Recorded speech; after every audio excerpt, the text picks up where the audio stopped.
He climbed an abandoned fire lookout tower that hadn't been touched in 40 years, and beneath its rotting floorboards, he found a vault containing $250 million in gold, bonds, and artifacts that powerful men had tried to erase from history. Before we explore this incredible story, make sure to smash subscribe, because tomorrow we have an extra special story for you that will blow your mind. The morning mist clung to the Montana peaks like cotton pulled thin, settling into valleys where elk grazed and ancient pines stood sentinel. Marcus Reed adjusted the straps on his weathered backpack, his breath visible in the crisp September air. At 43, his body carried the map of a life lived outdoors, sun-weathered skin, calloused hands, and the kind of lean muscle that comes from years of hiking steep terrain rather than lifting weights in a gym. He wasn't supposed to be working this section of the Bitterroot Range today. The trail maintenance schedule had him clearing deadfall near Cooper Creek, 15 miles south. But that morning, his 16-year-old son Ethan had asked him a question over burnt toast and weak coffee. "Dad, remember when you and Mom used to take me to see the old fire towers? Are any of them still standing?" Marcus had frozen mid-sip, the coffee suddenly tasteless in his mouth. Sarah. God, she'd loved those old towers. She used to say they were monuments to solitude, to people who chose to watch over the world from above instead of getting lost in it below. She'd been gone 3 years now, taken by a drunk driver on a Tuesday afternoon while picking up groceries. 3 years, and some mornings Marcus still reached across the bed expecting to feel her warmth. "Yeah," he'd finally answered, clearing the thickness from his throat. "There's one up on Sawmill Ridge. Haven't been up there in maybe 10 years, though. Probably collapsed by now." Ethan had nodded, returned to his cereal, but something in that exchange stayed with Marcus. By the time he'd loaded his truck and headed out for his shift with the Forest Service, he'd already decided to take the old mining road up toward Sawmill Ridge instead. The drive took 90 minutes, winding through dense forest where the canopy blocked out the morning sun. The road narrowed to little more than 2 ruts carved through pine needles and moss. His truck bounced over roots and rocks, the suspension groaning in protest. He'd radioed dispatch, told them he was doing a survey check on the northern perimeter. Not exactly a lie, just not exactly the truth either. When the road finally gave out, choked by fallen timber and decades of neglect, Marcus parked and continued on foot. The trail that had once led to the lookout tower was barely visible now, marked only by occasional gaps in the undergrowth where boots had worn the earth down to bedrock. He followed it by instinct more than sight, the way Sarah had taught him to read the land, to see the stories written in bent branches and disturbed soil. The climb was steep. His thighs burned after the first mile, his lungs working hard in the thin mountain air. But there was something meditative about the exertion, the way it narrowed his focus to nothing but the next step, the next breath. He thought about Ethan, about how the boy had stopped talking much after Sarah died, how he spent most of his time now locked in his room with headphones on and homework he barely finished. Marcus knew he should be doing more, being more present, but grief had made him clumsy with words, and he'd never been good at them to begin with. 2 hours into the hike, the forest began to thin. He emerged onto a rocky outcrop, and there it was. The fire lookout tower stood against the sky like a skeleton, its wooden frame weathered to silver gray, windows long since shattered or missing entirely. It perched on steel stilts that had somehow survived 4 decades of wind, snow, and lightning. The structure tilted slightly to the east, but it was still standing, still defiant. Marcus approached slowly, his boots crunching on broken glass and rusted metal. A chain-link fence had once surrounded the base, but it had collapsed inward, swallowed by blackberry brambles and wild rose.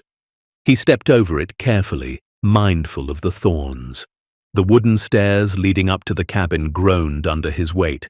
Several steps had rotted through completely, forcing him to skip them, to test each plank before trusting it with his full weight. His heart hammered not from exertion but from something else, something that felt like anticipation mixed with dread. When he reached the platform, he paused.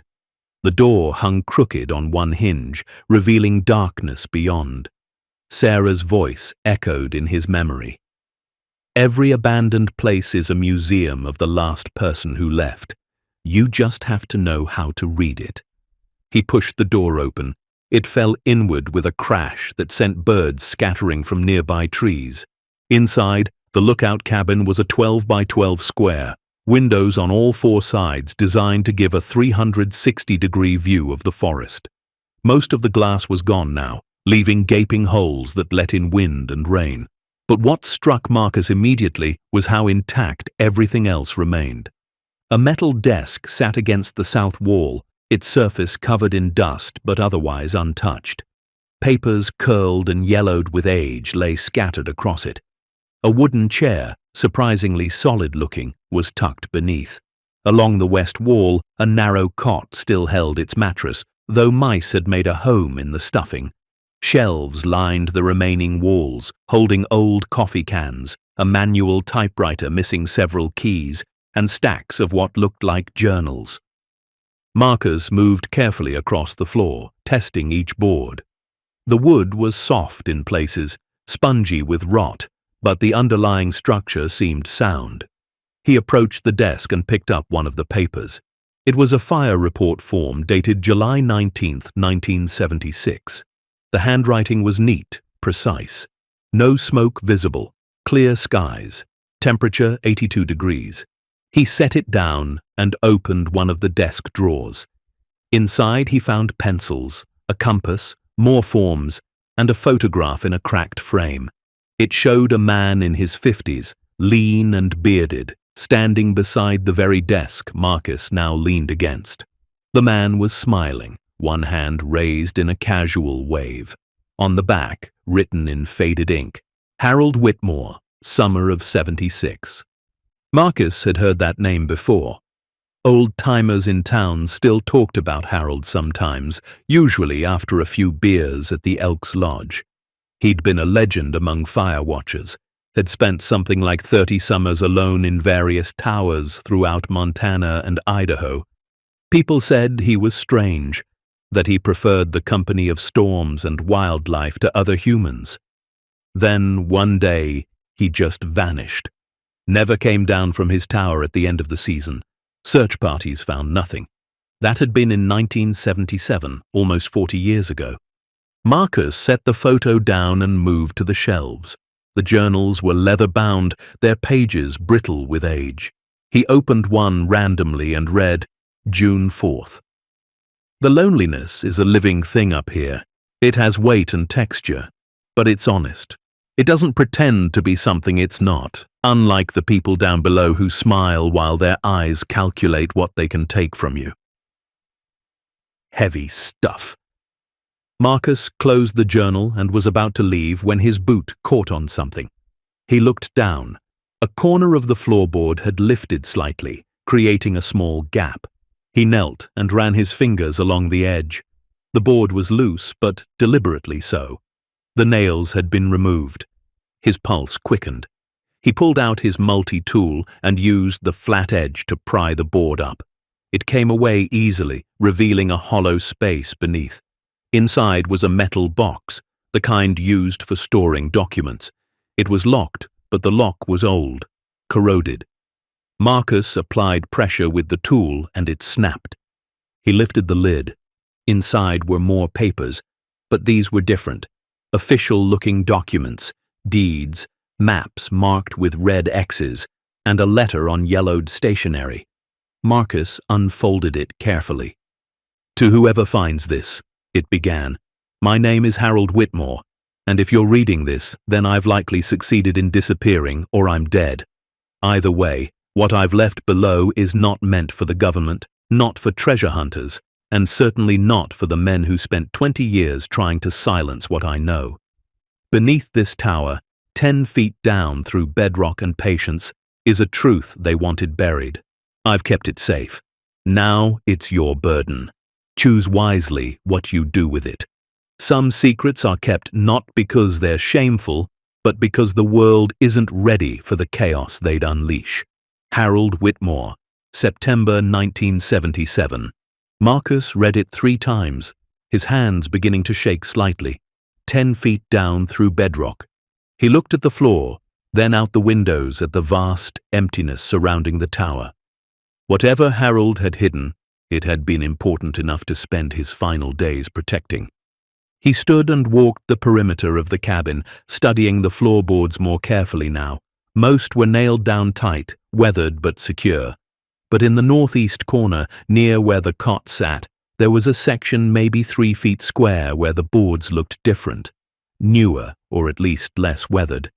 And the nails holding them were Phillips head screws, not the square head nails used everywhere else. Marcus moved the cot aside. It was lighter than expected, the frame hollow. Beneath it, the floor was definitely different. He knelt and pressed his palm against the boards. There was a slight give, a hollow sound when he knocked. Using his multi-tool, he began removing the screws. They were tight, but not rusted, as if they'd been opened and closed multiple times over the years. When the last screw came free, he lifted the boards away. Darkness yawned below. He clicked on his flashlight and aimed it down. What he saw made his breath catch. A ladder, metal rungs bolted into stone, descended into a shaft that had been carved through solid rock. The walls were smooth, precisely cut, not natural but engineered. And at the bottom, maybe 12 feet down, he could see what looked like a door, a metal door with a wheel lock, like something from a bank vault. Marcus sat back on his heels, his mind racing. This wasn't some amateur hiding spot. This was serious construction, the kind that required planning, resources, time. Harold Whitmore had been a fire watcher, not a miner or engineer. How had he managed this? And more importantly, why? He checked his watch. It was just past noon. He'd told Ethan he'd be home by 5 to drive him to work at the hardware store. That gave him maybe 3 hours before he needed to start hiking back. 3 hours to decide if he was brave enough or foolish enough to climb down into whatever Harold had built. The wind picked up outside, whistling through the broken windows with a sound like distant voices. Marcus thought about Sarah, about how she'd always pushed him to be curious, to not settle for surface answers. The best stories, she used to say, are always one layer deeper than where most people stop looking. He thought about Ethan, about the college fund that was running dry despite Marcus working 6 days a week, about the medical bills from Sarah's funeral that still arrived in the mail like monthly reminders of loss. He thought about Harold's letter. Some secrets are kept not because they're shameful, but because the world isn't ready for the chaos they'd unleash. Marcus made his decision. He tested the first rung of the ladder. It held solid. He clipped his flashlight to his jacket, took a deep breath, and began to descend. The shaft was narrow, claustrophobic. His shoulders brushed the rock walls on either side as he climbed down rung by rung. The air grew cooler, damper. He could smell earth and stone and something metallic. After what felt like an eternity, but was probably only 30 seconds, his boots touched bottom. He was standing on a small platform, maybe 4 feet square. In front of him was the door he'd seen from above. It was solid steel, painted dark green, with a wheel lock mechanism in the center and a small placard riveted to the surface. Marcus leaned close and read the faded words. Property of U.S. Forest Service. Authorized personnel only. Established 1968. 1968. That was 8 years before Harold's last journal entry. 9 years before he disappeared. Marcus gripped the wheel lock and turned. It resisted at first, the mechanism stiff from decades of disuse. But then something inside released and it began to spin. 1 full rotation. 2. 3. On the 4th, He heard a heavy clunk, and the door shifted inward slightly. He pulled it open. The hinges screamed in protest, but held. Beyond was absolute darkness, a void so complete his flashlight beam seemed to be swallowed by it. He stepped through the doorway, sweeping the light left and right. He was in a room. Not a cave, but a constructed space with concrete walls, a poured floor, and a ceiling reinforced with steel beams. The room was maybe 20 feet long by 15 feet wide, and it was filled with things. Along the left wall stood metal shelving units loaded with wooden crates. Each crate was stenciled with numbers and codes Marcus didn't recognize. He approached the nearest one and found the lid wasn't nailed shut, just resting in place. He lifted it. Inside, nestled in straw packing material, were gold coins, hundreds of them, gleaming dully in his flashlight beam. He picked one up, felt its weight. It was stamped with an eagle and the year 1897. His hands began to shake. He set the coin down carefully and moved to the next crate. More coins, these from 1903. The next crate held larger coins, the size of silver dollars, but heavier. The dates ranged from 1850 to 1933. Marcus did quick math in his head. There had to be at least 20 crates on these shelves, maybe more. If each held even a fraction of what the first few contained, he was looking at millions of dollars, maybe tens of millions. But the coins weren't the only thing in the room. Against the far wall sat a filing cabinet, the kind with 4 deep drawers. Marcus pulled open the top drawer and found it filled with envelopes, each one labeled with a name, a date, and a dollar amount. He pulled one out randomly. Maxwell Enterprises, September 1969, $400,000. Inside the envelope were bonds, stock certificates, and a handwritten note. Payment received for silence regarding Flathead Reserve contamination. This documentation held as insurance. H.W. Marcus's stomach tightened. He opened another envelope. Senator William Kressler, March 1972, $150,000. More bonds, more stocks, and another note. Compensation for overlooking mineral survey fraud in Glacier region. Evidence filed. H.W. There were hundreds of envelopes, maybe thousands, each one documenting what appeared to be bribes, payoffs, or hush money related to environmental crimes, illegal mining operations, or corporate malfeasance throughout the 1960s and 70s. Marcus pulled open the second drawer and found ledgers, the kind accountants used before computers. Page after page of meticulous entries, dates, names, amounts, and brief descriptions of transactions. Harold's handwriting was everywhere, neat columns of damning information. The third drawer held photographs. Marcus pulled out a handful and spread them on top of the cabinet. They showed mining operations, clear-cut forests, rivers running orange with contamination, dead wildlife, and men in suits shaking hands beside company logos Marcus recognized even 40 years later. Major corporations, some of them still in business today. The bottom drawer was locked. Marcus tried to pry it open, but the mechanism held firm. He'd need better tools. He stepped back, trying to process what he'd found. This wasn't just a hidden cache of gold coins. This was evidence. An archive of corruption assembled by a man who'd apparently spent years documenting crimes committed against the land he'd been hired to protect. Harold Whitmore hadn't been a hermit. He'd been a watchman in every sense of the word. Marcus checked his watch again. Nearly 1:30. He needed to start making his way back soon, but leaving felt impossible. His mind spun with questions. How had Harold acquired all this? Who had he been working with or against? Why hide it in a fire lookout tower instead of turning it over to authorities? And then the biggest question, what was Marcus supposed to do with it now? He took photos with his phone, dozens of them, documenting the crates, the envelopes, the ledgers, the photographs. His hands were steadier now, his initial shock giving way to something else. Not greed exactly, but recognition. This discovery represented choices, options, a way out of the financial hole he'd been drowning in since Sarah died. But it also represented responsibility.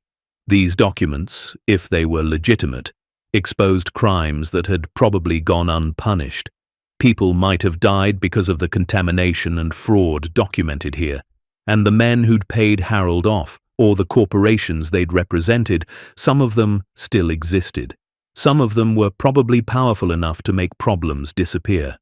Marcus was just a wilderness guide, a single father who fixed trail signs and cleared deadfall. He wasn't equipped for this. He stood in that underground room for another 10 minutes, just breathing, just thinking. Finally, he made himself climb back up the ladder, replace the floorboards, and secure them with the screws. He took Harold's letter from the metal box and tucked it carefully into his jacket pocket. Before leaving the tower, he stood at one of the broken windows and looked out over the valley below. Miles of forest stretched in every direction, unmarred and ancient. This was what Harold had tried to protect. Not the trees themselves, but the truth about what had been done to them. The hike back to his truck was faster, gravity assisting on the downhill sections. But Marcus's mind was anything but settled. By the time he reached his vehicle, the sun had started its descent toward the western peaks, painting the sky in shades of orange and purple. Sarah used to call God's reminder that endings can be beautiful too. He sat in the truck for a long time before starting the engine, Harold's letter resting on the passenger seat. The old man's words echoed in his head. Some secrets are kept not because they're shameful, but because the world isn't ready for the chaos they'd unleash. Marcus thought about Ethan, about the life he wanted to give his son. College, stability, maybe a future that didn't involve scraping by check to check. The gold alone could provide all of that and more. But he also thought about the families who'd suffered because of the crimes documented in that vault. About justice delayed, but perhaps not completely denied. He started the truck and began the long drive home, knowing that his life had just become infinitely more complicated. He'd climbed an abandoned tower looking for a memory of his wife and found instead a burden that would require him to decide exactly what kind of man he wanted to be. The road wound through deepening shadows, and Marcus drove in silence, the weight of $250 million in gold and 40 years of buried truth pressing down on him like the mountain itself. Marcus didn't sleep that night. He lay in bed, staring at the ceiling, listening to the house settle and creak, Harold's letter folded in his pocket like it was burning a hole through the fabric. Every time he closed his eyes, he saw those crates of gold coins gleaming in his flashlight beam, saw the filing cabinets stuffed with evidence of crimes that had never been answered for. At 3 a.m, he gave up on sleep entirely and went to the kitchen. He made coffee strong enough to stand a spoon in and sat at the table where Sarah used to do crossword puzzles on Sunday mornings. The house felt emptier than usual, like the walls knew he was carrying a secret too big for one person. He pulled out his phone and scrolled through the photos he'd taken. Each image was damning in its clarity. Gold coins stamped with dates from the 1800s, bonds worth hundreds of thousands of dollars, photographs of environmental destruction, ledger entries in Harold's meticulous handwriting documenting payoffs and bribes. $250 million. That's what his rough mental calculation had come to, and that was being conservative. Some of those gold coins were probably worth far more than their face value to collectors. The bonds, if they were still valid, could be worth even more with decades of compounded interest. But it wasn't the money that kept Marcus awake. It was the why. Why had Harold collected all this? How had a simple firewatcher ended up in possession of what amounted to a comprehensive record of corporate and governmental corruption spanning at least 2 decades? At 5:30, Marcus heard Ethan's alarm go off upstairs.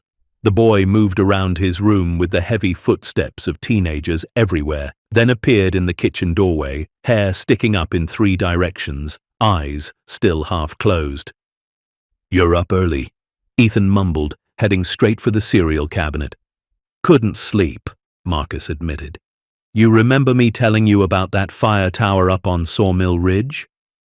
Ethan poured milk over his cereal, nodded. "The one you and Mom used to visit?" "Yeah, I went up there yesterday." That got Ethan's attention. The boy looked up, actually met his father's eyes for the first time in what felt like weeks. "Was it still there?" "Still standing. Still got most of its guts, too. Old desk, journals, equipment." Marcus hesitated, then added, "Found something interesting." "Like what?" Marcus wanted to tell him, wanted to share the weight of what he'd discovered, to ask his son what he thought they should do. But Ethan was 16. He had enough to deal with without adding this burden to his shoulders. "Old records, mostly," Marcus said instead. "Historical stuff. Might be worth something to a museum." Ethan went back to his cereal, the moment of connection already fading. "Cool." After Ethan left for school, Marcus called in sick to work. He rarely used sick days, had accumulated almost 3 weeks of them over the years, so his supervisor didn't question it. Then he sat down with his laptop and started researching. He typed in Harold Whitmore's name and got a few hits. Most were from old newspaper archives, scanned articles from the Missoulian and other regional papers. "Fire Watcher disappears from Sawmill Ridge Lookout," read one headline from October 1977. The article was brief, stating that Harold Whitmore, age 56, had failed to report for his end-of-season check-in. Search parties had combed the area for 2 weeks, but found no trace of him. Foul play was not suspected. The general assumption was that he'd wandered off and succumbed to the elements or wild animals. Marcus found Harold's obituary from 1979, posted after he'd been legally declared dead. It listed no surviving family members, no close friends. The man had been alone in death as he'd apparently been in life. But then Marcus found something else. A small article from July 1976, buried in the back pages of an environmental newsletter. It detailed allegations of illegal dumping by a mining company called Cascade Extractive Industries. The company had been accused of contaminating streams near Glacier National Park with arsenic and heavy metals. An investigation had been launched, but quietly dropped 6 months later due to insufficient evidence. The article mentioned that the initial complaint had come from an anonymous Forest Service employee who wished to remain unidentified due to fear of retaliation.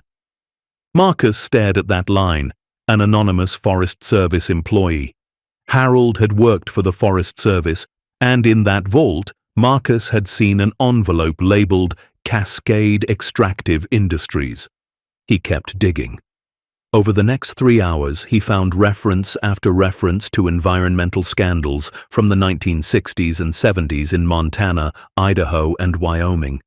Illegal logging operations, fraudulent mining claims, contaminated water supplies, falsified environmental impact reports. And in almost every case, the investigations had either been dropped or resulted in minimal fines that the companies involved paid without blinking. Someone had been burying these crimes, and Harold had apparently been keeping score.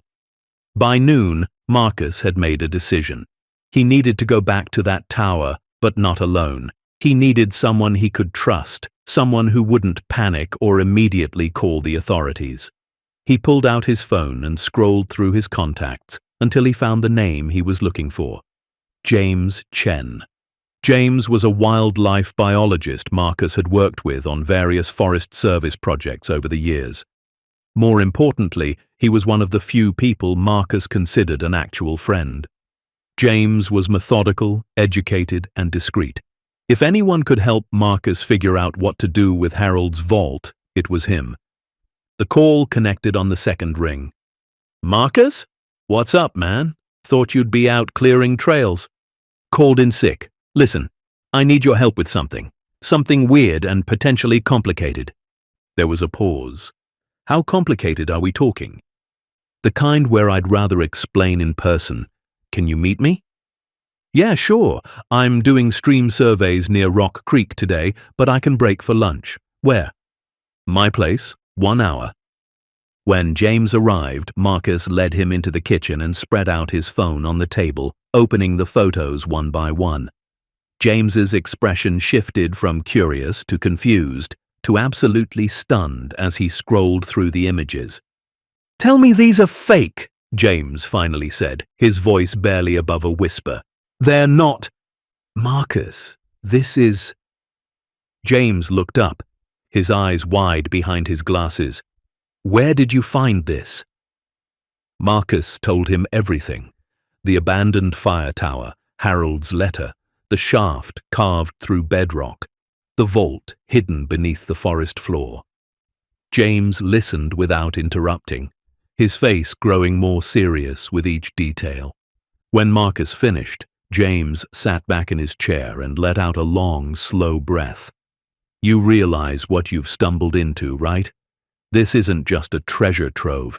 This is evidence of federal crimes.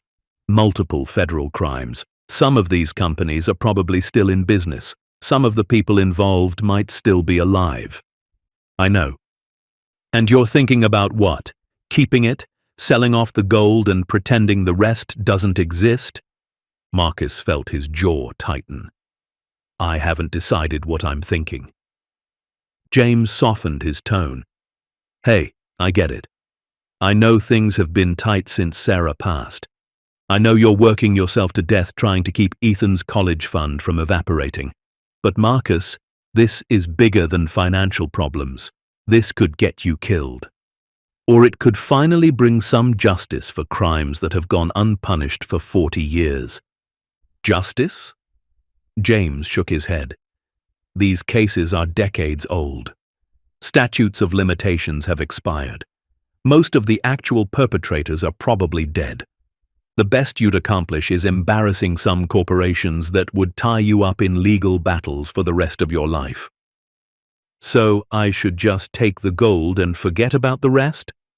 "I didn't say that either." James rubbed his face tiredly. "Look, I need to see this myself. Can you take me there?" They left within the hour, James following Marcus's truck in his own vehicle up the winding mountain roads. The drive gave Marcus time to think, to question his own motivations. Was he really interested in justice? Or was he just looking for a way to justify taking the gold by pretending he cared about the environmental crimes? The truth, he admitted to himself, was probably somewhere in between. When they reached the trailhead, James stared at the overgrown path with obvious apprehension. "How far?" 2 hours up." "Jesus. Okay, let's do this." The hike was harder with company. Marcus found himself having to slow his pace, waiting for James, whose academic lifestyle hadn't prepared him for steep mountain trails. But eventually they reached the tower, standing silent and skeletal against the afternoon sky. James stared up at it. "It's actually still standing." "Barely." They climbed the stairs together, Marcus testing each step before letting James follow. Inside the lookout cabin, James moved slowly around the space, taking everything in. He picked up one of Harold's journals and flipped through it, reading passages here and there. "This guy was paranoid," James observed. "Listen to this. They think I don't know what they're doing down there. They think the trees hide their sins and the mountains swallow their lies.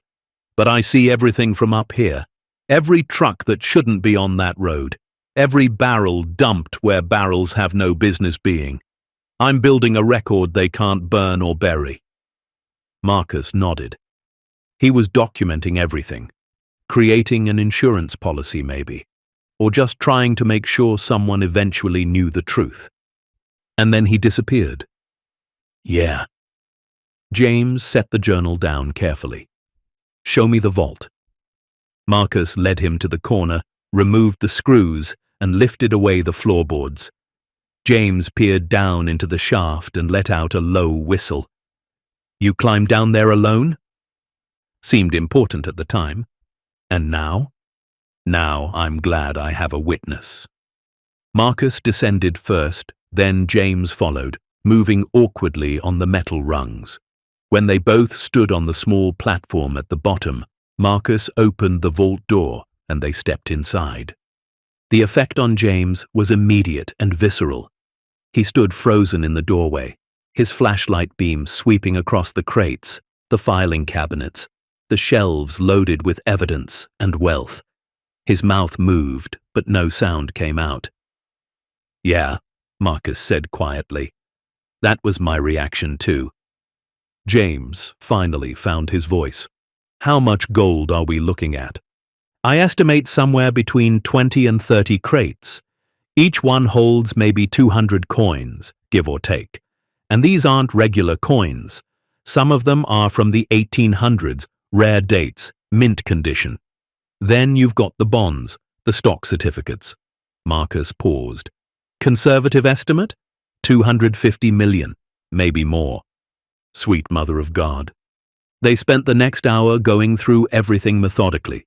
James took photos of his own, documenting the contents of each crate they opened. He pulled out envelopes from the filing cabinet randomly, reading the contents aloud.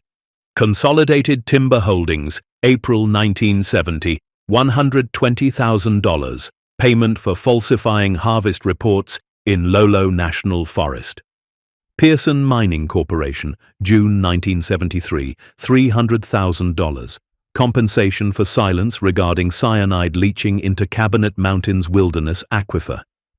Senator William Kressler, November 1974, $200,000. Appreciation for blocking environmental protection legislation." Each envelope was the same. A transaction, a payoff, a crime covered up with money and power. James set down the stack he'd been reading through and looked at Marcus. "This is insane. Harold was basically running a blackmail operation. Or he was collecting evidence to build a case. Against who? Everyone? This implicates dozens of companies and politicians. Some of these names I recognize, Marcus. These are major corporations that are still operating today. This is Pearson Mining, for crying out loud. They're one of the biggest extractive companies in the western United States." Marcus moved to the filing cabinet and tried the locked bottom drawer again. "Help me with this." Together, they pried at the drawer, using James's pocket knife and Marcus's multi-tool as makeshift crowbars. The lock finally gave with a crack, and the drawer slid open. Inside were more journals, but these were different from the ones upstairs in the lookout. These were detailed, organized, almost like a legal brief. Harold had structured his documentation chronologically, creating a narrative that spanned from 1962 to 1977. Marcus pulled out the first journal and opened it. The initial entry was dated March 15, 1962. "My name is Harold Eugene Whitmore. I am 41 years old. For the past 18 years, I have worked as a fire lookout for the United States Forest Service. I have served in towers throughout Montana, Idaho, and Wyoming. I have watched over millions of acres of wilderness, and in that time, I have witnessed crimes that would make the common man weep." Marcus read on, his voice steady despite the tremor he felt inside. "I began this journal because I can no longer stay silent. I have seen timber companies harvest beyond their permits and falsify their reports. I have watched mining operations dump tailings into pristine streams. I have witnessed government officials accept payments to look the other way. At first, I reported these incidents through proper channels. I filled out forms, made phone calls, wrote letters. Nothing changed. The companies continued their operations. The officials remained in office. The wilderness continued to suffer. So I changed tactics. If the system wouldn't hold them accountable, I would create my own system. I began collecting evidence, photographs taken with a telephoto lens from my tower, samples of contaminated water, copies of falsified reports obtained through sympathetic clerical workers. And when the perpetrators tried to pay me to stay quiet, I took their money, every dollar, every bribe, every payoff. I took it all and documented where it came from and why. What happens next will turn this discovery upside down, reveal a truth nobody expected, and remind us why sometimes the quietest voices carry the most power. Stay tuned to see what happens next. If you're enjoying the story, please like, share, and subscribe for more. James closed the journal he'd been reading and looked at Marcus with something like awe. He wasn't blackmailing them. He was building a case. The most comprehensive environmental crime documentation probably ever assembled by one person. And they let him, Marcus said slowly, understanding dawning. They paid him off thinking they were buying his silence, but really they were funding their own prosecution. Except there was no prosecution. Harold disappeared and all of this got buried with him. Marcus pulled out another journal, this one from 1976. He flipped to a page marked with a faded ribbon. September 12th, 1976. They're getting nervous. I've seen the same black sedan drive past the access road 3 times this week. They know I have something, but they don't know where I've hidden it. The beauty of a fire tower is that people think you have nowhere to hide anything. They see 4 walls, a desk, a cot. They don't imagine what might be underneath. The entry continued. I've prepared for this possibility. If they come for me, they won't find what they're looking for. I've made copies of the most damaging documents and sent them to 3 separate locations with instructions not to open them unless I fail to make contact by specific dates.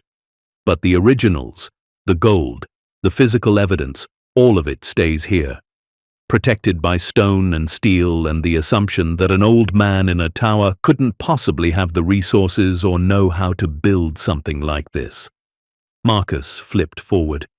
The next marked entry was dated September 28, 1977, just weeks before Harold disappeared. This will be my final entry. They're coming. I can feel it in the air, the way animals sense storms before they arrive. I've done what I could, documented what I witnessed, collected evidence they thought they'd buried, turned their own guilt into a monument that will outlast us all. To whoever finds this, and I believe someone eventually will, you now face a choice. You can take the gold and walk away. God knows it's enough to change your life, to solve whatever problems brought you to this forgotten tower. No one would blame you. Or you can do what I couldn't. You can take this evidence and make them answer for what they've done. Not all of them, probably. Most are dead or beyond reach. But their companies remain. Their legacies remain. And the land they poisoned is still poisoned. I spent 35 years watching over forests. I thought my job was to spot fires before they spread. But the real fires were burning below me all along. Corruption, greed, the kind of destruction that doesn't make smoke but kills just as surely. I tried to put out those fires. Now I'm passing the torch to you. Choose wisely. Harold Eugene Whitmore. The vault fell silent except for their breathing and the distant sound of wind moving through the tower above. Marcus closed the journal carefully, reverently, and set it back in the drawer. James was the first to speak. He knew they were coming for him. Yeah. Do you think they killed him? Marcus thought about that. Maybe. Or maybe he just walked off into the wilderness knowing he'd finished what he started. Either way, he made sure the evidence survived. They stood there for a long moment, 2 men in an underground vault surrounded by decades of accumulated truth and treasure. Finally, James asked the question that had been hanging in the air between them. So, what are you going to do? Marcus didn't answer immediately. He walked slowly around the vault, his flashlight beam touching on crates of gold, filing cabinets full of damning documents, shelves holding proof of crimes that had never been punished. He thought about Ethan, about college tuition and medical bills and the grinding poverty that had defined their lives since Sarah died. He thought about Harold, alone in his tower, watching the world destroy itself while carefully documenting every transgression, about a man who'd spent his final days preparing for someone else to carry on what he'd started. He thought about the families who'd drunk contaminated water, the communities that had watched their forests clear-cut illegally, the wildlife that had died from poisoned streams, about injustice that had gone unanswered simply because the guilty had enough money and power to buy silence. "I don't know," Marcus finally admitted. "Part of me wants to load up every crate of gold, cash it in, and finally give Ethan the life he deserves. Part of me knows that if I do that, I'm no better than the people Harold spent his life fighting against." James nodded slowly. "For what it's worth, I think Harold was right about one thing. Whoever found this was going to face an impossible choice. Take the easy road or the right road. And the right road, man, it's going to be brutal. You go public with this, you're going to make enemies, powerful enemies, companies with entire legal departments dedicated to destroying people who threaten them." "I know. But," James continued, "you might also finally get some justice for crimes that should never have been forgiven. You might force accountability on corporations that have operated with impunity for decades. You might, and I'm not saying this lightly, actually change something." Marcus looked at his friend. "You sound like you think I should go public." "I sound like someone who spends his days documenting species decline caused by habitat destruction and pollution. Someone who writes reports that get filed away and ignored. Someone who's watched environmental protections get rolled back year after year while companies post record profits." James's voice grew passionate. "Yeah, Marcus, I think you should go public. I think Harold spent 40 years building this case and he deserves to have someone finish it." "And the gold?" James was quiet for a moment. Then he said, "I think Harold expected whoever found this to be human, to have needs and debts and responsibilities. The gold is the carrot. It's what makes the burden bearable. Take what you need to survive, to take care of Ethan, to secure your future. But don't take it all. Don't let greed be the only thing that came out of this vault." Marcus felt something shift inside him, a kind of clarity he hadn't experienced in years. Sarah used to say that the hardest decisions were usually the most important ones. That comfort was the enemy of growth. "If I do this," he said slowly, "if I go public with the documents and keep some of the gold, I need help. I need people I trust. I need someone who understands environmental law, someone who can help navigate the media, someone who can verify that these documents are legitimate." "I know people," James said immediately. "Environmental lawyers who work on contingency, journalists who specialize in investigative reporting, historians who can authenticate the documents and coins. But Marcus, once you start down this road, there's no going back. Your life is going to change in ways you can't predict." "My life already changed the moment I climbed into this tower."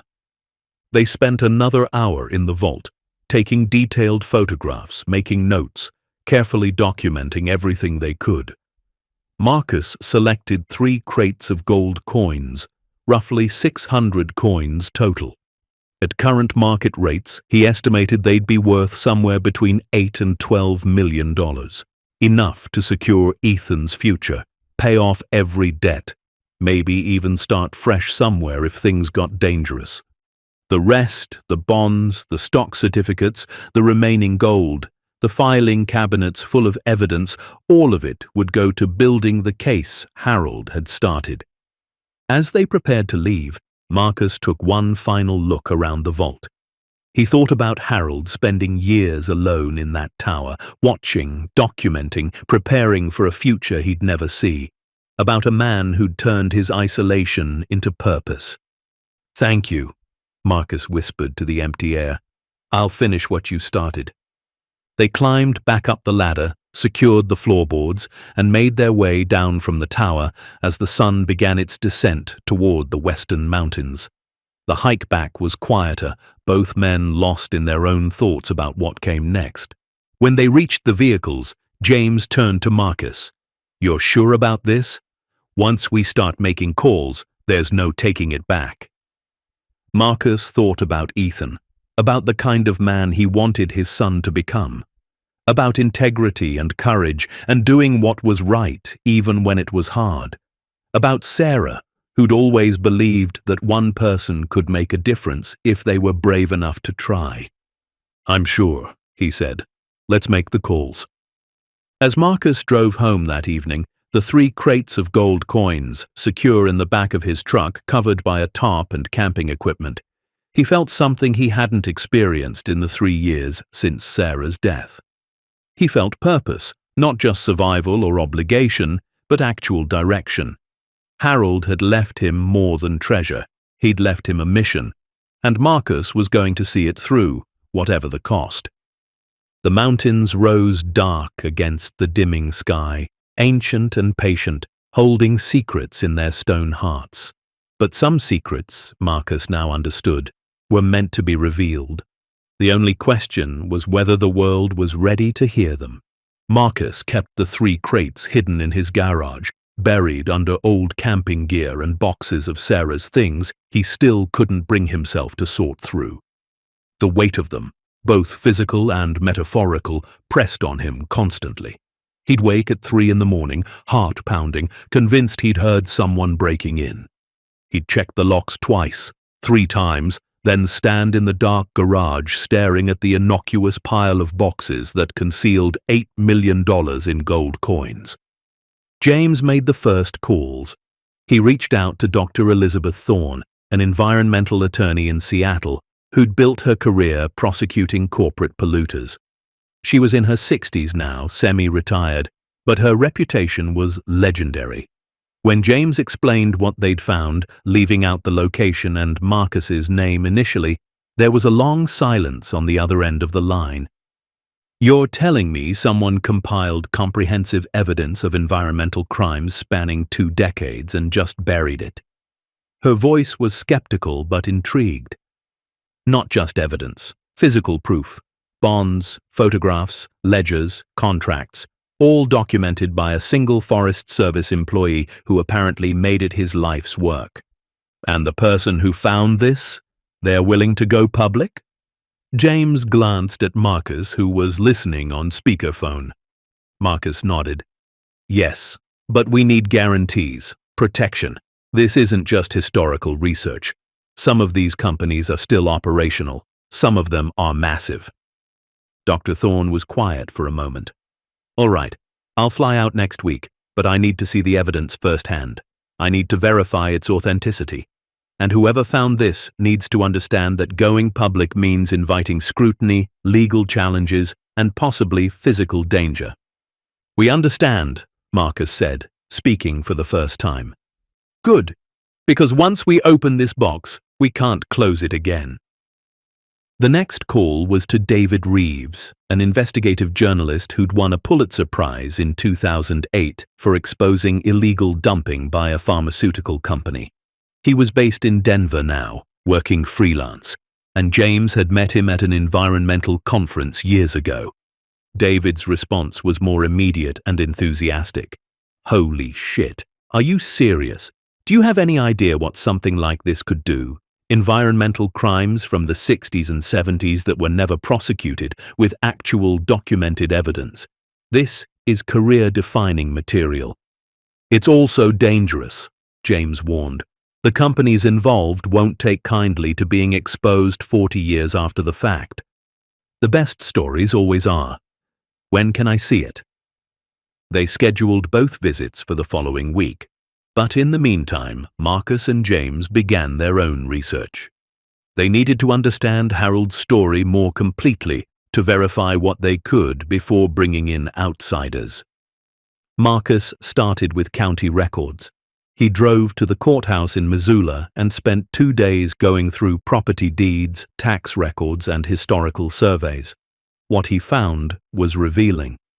In 1968, the same year that placard on the vault door was dated, there had been a significant expansion of Forest Service infrastructure throughout the region.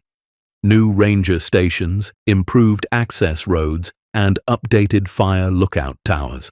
The funding had come from a federal appropriations bill tied to the Vietnam War-era infrastructure improvements.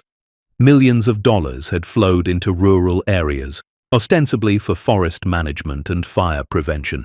But Marcus found something interesting. The construction contracts for several projects, including upgrades to fire lookout towers, had been awarded to a company called Silverline Construction.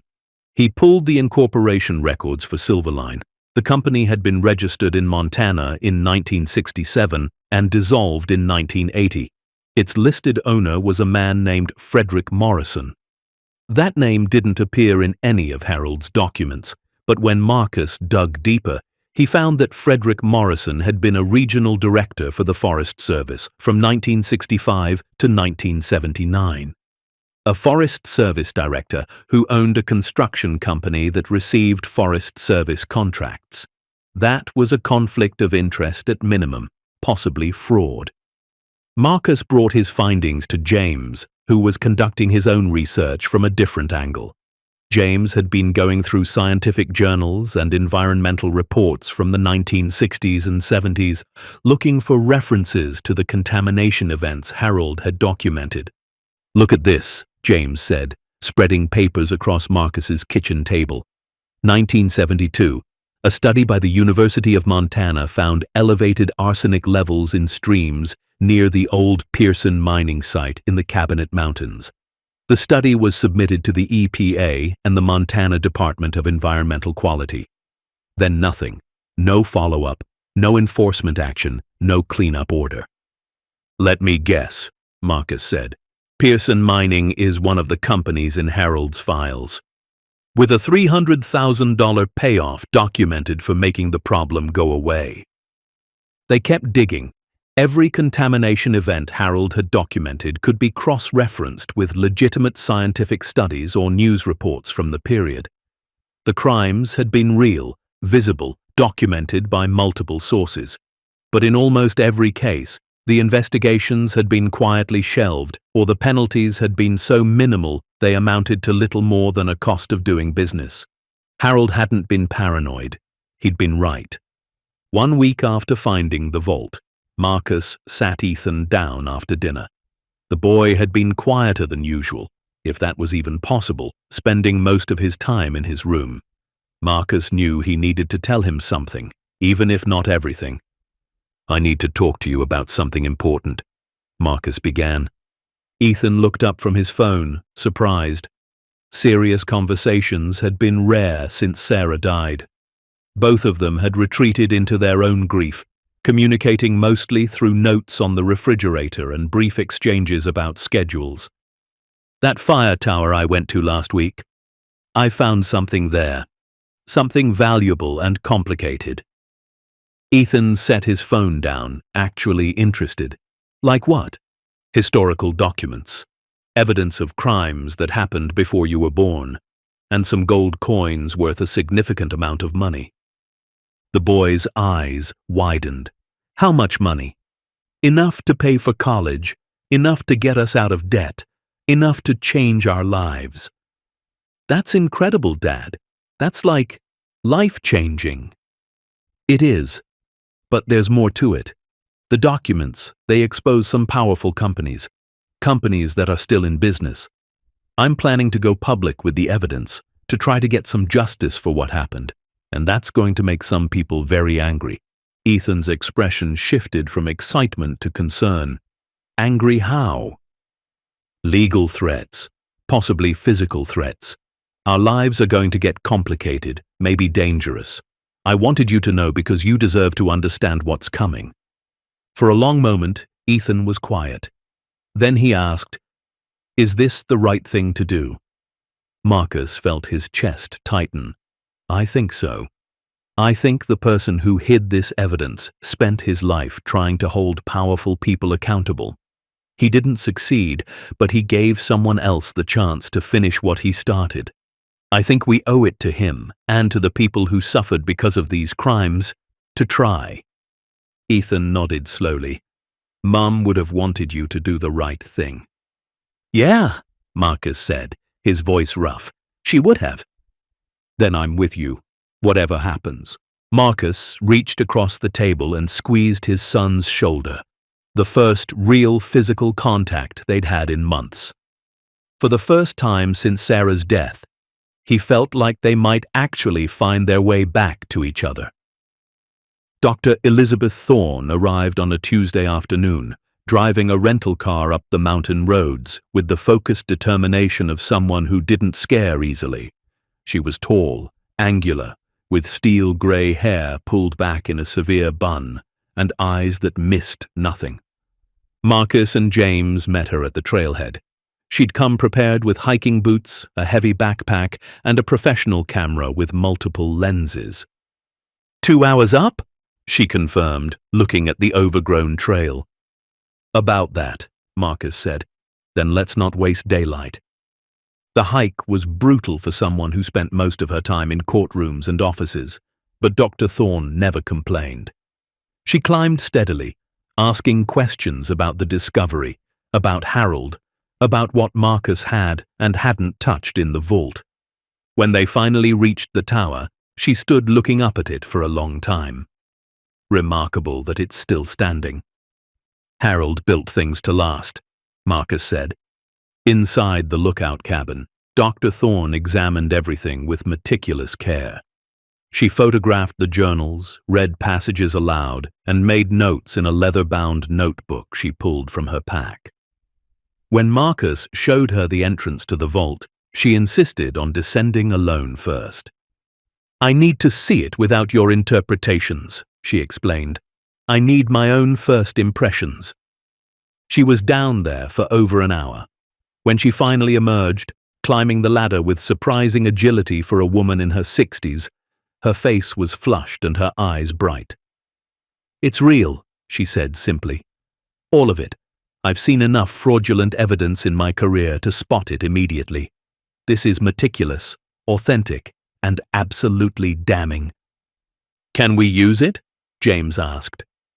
"Legally. That's complicated. The statute of limitations has expired on most of these crimes. We can't prosecute individuals who've likely been dead for decades. But civil cases, environmental remediation lawsuits, forcing companies to clean up contamination they've denied for 40 years? Oh yes, we can absolutely use this." She pulled out her notebook and flipped to a fresh page. "Here's what we're looking at. At least 12 major corporations engaged in documented environmental crimes between 1962 and 1977. 6 of those corporations still exist in some form, either under their original names or as subsidiaries of larger companies. The contamination they caused in many cases is still present. Arsenic in groundwater doesn't just disappear. Mercury in sediment doesn't evaporate. These crimes have ongoing consequences." "So we could force them to pay for cleanup?" Marcus asked. "We could try. It won't be easy. They'll argue that they're not responsible for the actions of previous ownership, that too much time has passed, that the evidence was obtained illegally. But with documentation this comprehensive, we have a fighting chance." David Reeves arrived 2 days later. Unlike Dr. Thorne, the journalist was young, maybe 35, with the rumpled appearance of someone who lived out of a backpack and survived on coffee and determination. His enthusiasm was infectious, but also slightly concerning. "This is incredible," he kept saying as they hiked up to the tower. "This is the kind of story that changes careers, that changes industries." "This is the kind of story that ruins lives," Dr. Thorne corrected sharply. She'd stayed in town specifically to meet David, to vet him before they shared too much. Marcus and his family could be in real danger once this goes public. David sobered slightly. "I understand. I've done dangerous stories before. I know how to protect sources. In the vault, David's professional detachment crumbled. He stood in the center of the room, slowly turning, taking in the crates of gold and the filing cabinets full of evidence. How much gold are we talking about? About 27 crates, Marcus said, having done a full inventory. Roughly 5,000 coins total, give or take, some of them extremely rare. David let out a low whistle. And you're planning to keep some of it? 3 crates. The rest stays here as part of the evidence. That's still worth millions. It is. But I'm not doing this for the money. I'm doing it because it's right. David studied Marcus for a long moment, then nodded. Okay, I believe you. And I want to tell this story the right way. Not sensationalized, not focused on the treasure. Focused on Harold, on the crimes he documented, on the accountability that's still owed. They spent the rest of the afternoon planning strategy. Dr. Thorne would begin filing civil suits on behalf of affected communities, demanding environmental assessments and cleanup. David would write a comprehensive investigative piece for a major national publication, breaking the story to the public.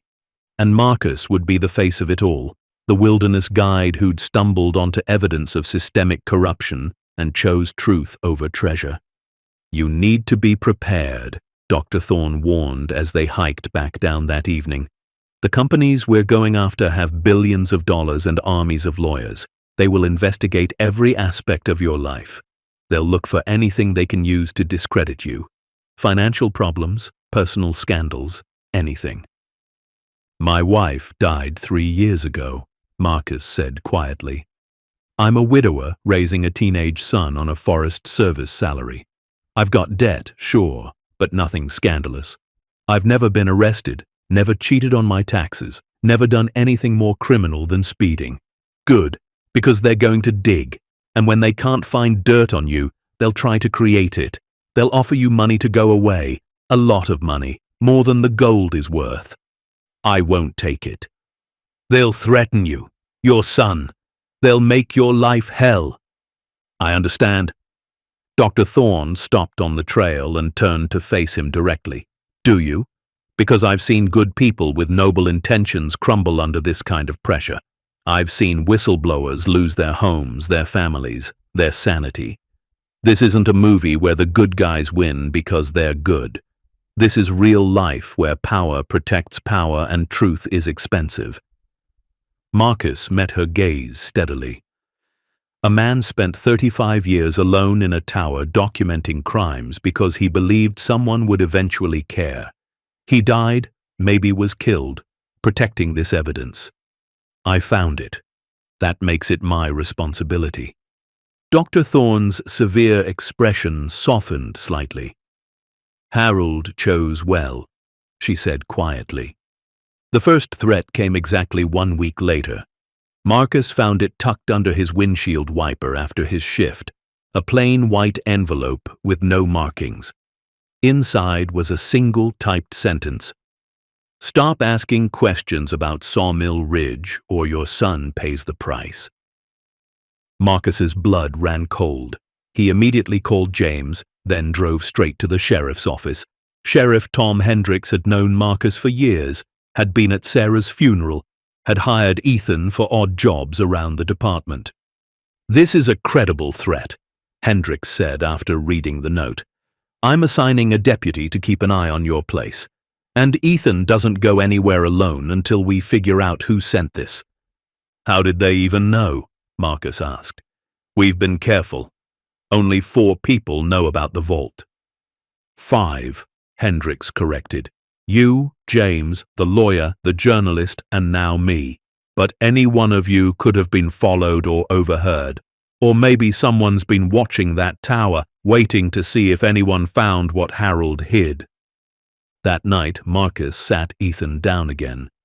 Things are escalating faster than I expected. I got a threat today. Against you. Ethan's face went pale. What kind of threat? Marcus showed him the note. The boy read it twice, his hands shaking slightly. They know where we live.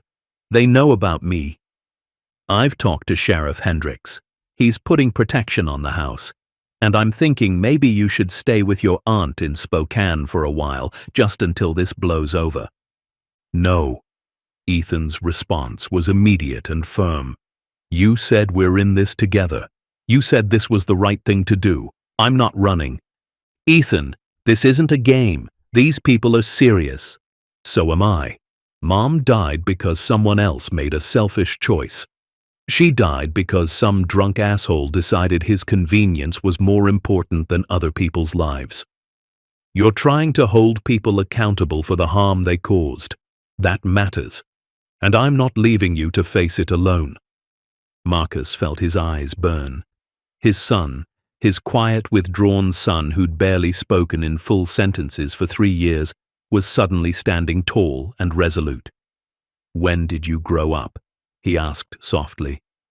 "When I had to," Ethan replied. The second threat was more direct. Marcus came home 2 days later to find his front door kicked in, the frame splintered. Inside, the house had been ransacked. Furniture overturned, drawers emptied, cushions slashed. But nothing was actually taken. This wasn't a robbery. It was a message. On the kitchen table, written in black marker across Sarah's favorite tablecloth, were the words, "Last warning." Marcus called Hendricks immediately. The sheriff arrived with 2 deputies and a forensics team. They dusted for prints, photographed the damage, but everyone knew they wouldn't find anything useful. Professionals didn't leave evidence. "You need to seriously consider backing off," Hendricks said, as they stood in the destroyed living room. "These people are escalating. Next time it might not be your furniture they destroy." "I can't back off. Not now." "Even if it costs you your life? Your son's?" Marcus looked around at the destruction, at Sarah's things violated and ruined, and felt something harden inside him. Especially then, because if I give in now, what message does that send? That money and power can threaten and intimidate and win. That regular people should just accept corruption because fighting back is too dangerous. Hendricks sighed. "You're a stubborn man, Marcus Reed. I'm a determined man. There's a difference." That evening, James arrived with Dr. Thorne and David. They'd all heard about the break-in. Dr. Thorne had flown back from Seattle specifically to check on Marcus and reassess the situation.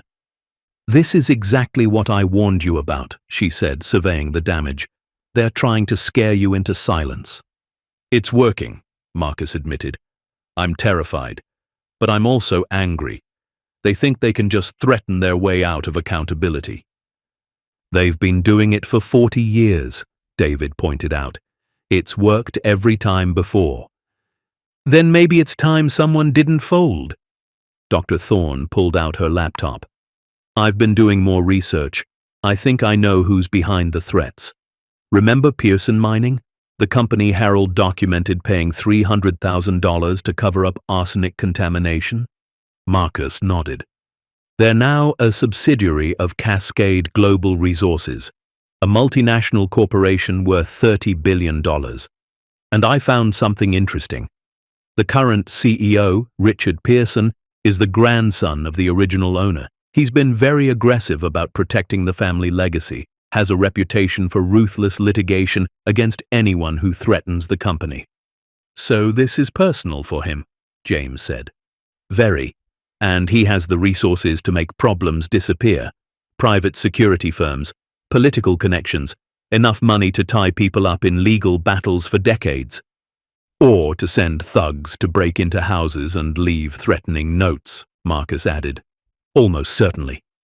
David was typing rapidly on his phone. "I've been doing some digging too. Richard Pearson has connections to 3 different senators and 2 governors.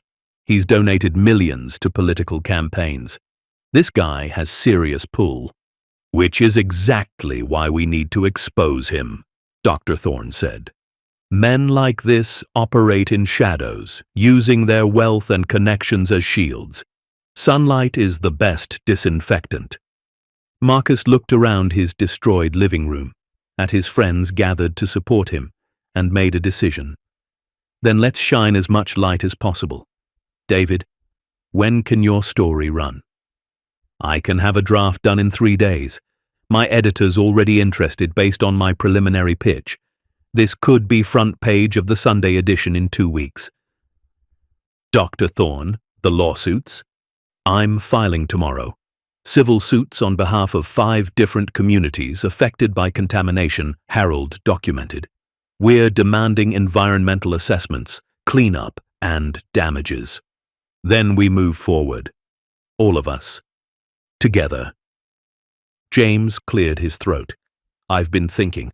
Maybe it's time to involve more people. Safety in numbers. The more people who know about this, the harder it becomes to silence everyone. Who did you have in mind? Marcus asked. The community. The people who actually live in the areas affected by this contamination. They deserve to know, and they deserve a chance to fight back. Dr. Thorne nodded slowly. He's right.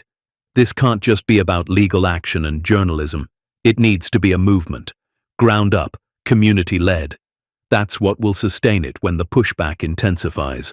Over the next week, they organized a town hall meeting in the small community of Noxon, one of the areas where Harold had documented illegal dumping.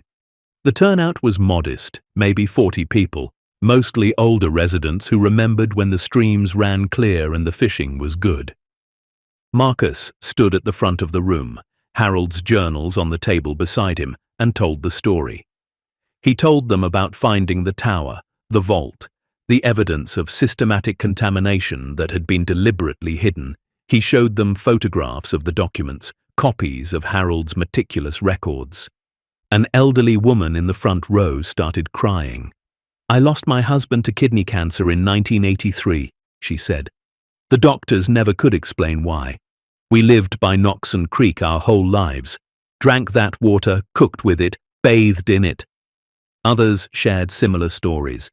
Cancers, miscarriages, children born with developmental issues, all clustered in areas near the contamination sites Harold had documented. This is our chance to get answers, Dr. Thorne told them, to force these companies to finally acknowledge what they did and pay for the cleanup. But it won't be easy. They'll fight us every step of the way. We've been fighting our whole lives, an older man said. We can fight a little longer if it means our grandchildren might have clean water. One by one, people volunteered to be part of the lawsuit, to share their stories, to stand up against the corporations that had poisoned their land and then denied responsibility. By the end of the evening, Dr. Thorne had 67 potential plaintiffs. As Marcus drove home that night, Ethan beside him in the passenger seat, he felt something shift. This wasn't just his burden anymore. It belonged to a community that had suffered in silence for decades, waiting for someone to give them the tools to fight back. Dad, Ethan said quietly, I'm proud of you. Marcus's throat tightened. Thanks, son. I mean it. You could have just taken the gold and stayed quiet. No one would have blamed you. But you're risking everything for people you don't even know. It's what your mom would have done. Yeah, Ethan agreed. It is. The threats continued, slashed tires, disturbing phone calls at odd hours. Once a brick thrown through their window with a note attached, final chance to walk away. But each threat only strengthened Marcus's resolve. And as word spread through the community about what he'd found, about the battle he was waging, support grew. Local businesses donated money to help repair his house. Neighbors organized watch schedules to keep an eye on the property. A retired Marine who lived 3 doors down started accompanying Ethan to and from school. The community was rallying, not just around Marcus, but around the idea that power could be challenged, that justice could be demanded even decades after crimes were committed. Harold's ghost had awakened something in these mountains, a refusal to accept that wrong was inevitable, that the powerful were untouchable. Marcus had found more than gold in that vault. He'd found a community's courage, and he was going to make damn sure Harold's 35 years of solitary vigilance finally meant something. David Reeves's article ran on the front page of the Washington Post on a Sunday morning in late October. The headline read, "The Watchman's Vault: How a Forgotten Fire Tower Holds Evidence of Decades of Environmental Crimes." Marcus woke early that morning, unable to sleep, and drove to the only gas station in town that carried national newspapers. He bought 3 copies, then sat in his truck in the parking lot and read the story with trembling hands. David had done it justice. The piece opened with Harold's story, painting a portrait of a solitary man who'd spent 35 years watching over forests and documenting crimes others wanted buried. It detailed the discovery of the vault, the gold coins worth millions, the filing cabinets stuffed with evidence. But most powerfully, it told the stories of the communities that had suffered. There was Martha Dennison from Noxon, whose husband had died of kidney cancer at 49. There was Robert Chen, whose daughter had been born with developmental disabilities after he and his wife drank water from a contaminated creek. There were families who'd watched their land become worthless as soil contamination made farming impossible. The article named names: Pearson Mining, Consolidated Timber Holdings, Cascade Extractive Industries. It detailed the bribes Harold had documented, the environmental crimes he'd photographed, the systematic cover-ups that had allowed guilty parties to escape accountability for 4 decades. And it quoted Marcus extensively. "I could have taken the gold and walked away," he'd told David. "Part of me wanted to, but Harold Whitmore spent his last days making sure someone would eventually care about what he'd witnessed. I found that evidence. That makes it my responsibility to see justice done." By noon, Marcus's phone was ringing constantly. News networks requesting interviews, environmental groups offering support, lawyers wanting to join the lawsuits, and threats. So many threats that Sheriff Hendricks assigned 2 deputies to the house full-time. But there were also calls that mattered more. A woman from Idaho whose father had worked at one of the mines Harold documented. A man from Wyoming who remembered streams going orange in the 1970s and everyone being told it was natural mineral content. People who'd lived with the consequences of these crimes their entire lives and never thought they'd see accountability. Dr. Elizabeth Thorne called late that afternoon, her voice vibrating with barely contained excitement. "We've been contacted by the Environmental Protection Agency. They want to open formal investigations into all 12 sites Harold documented. Marcus, this is huge. The federal government is getting involved. Is that good or bad?" "It's complicated. On one hand, it means resources and authority we don't have. On the other, it means bureaucracy and political pressure. But overall, I think it's a victory. We've forced them to act." The next day, Cascade Global Resources issued a statement. It was carefully worded, drafted by a team of corporate lawyers, and said essentially nothing. They disputed the accuracy of decades-old allegations and looked forward to defending themselves against baseless claims in court. They made no mention of the documented evidence, the photographs, the contracts signed by their predecessors.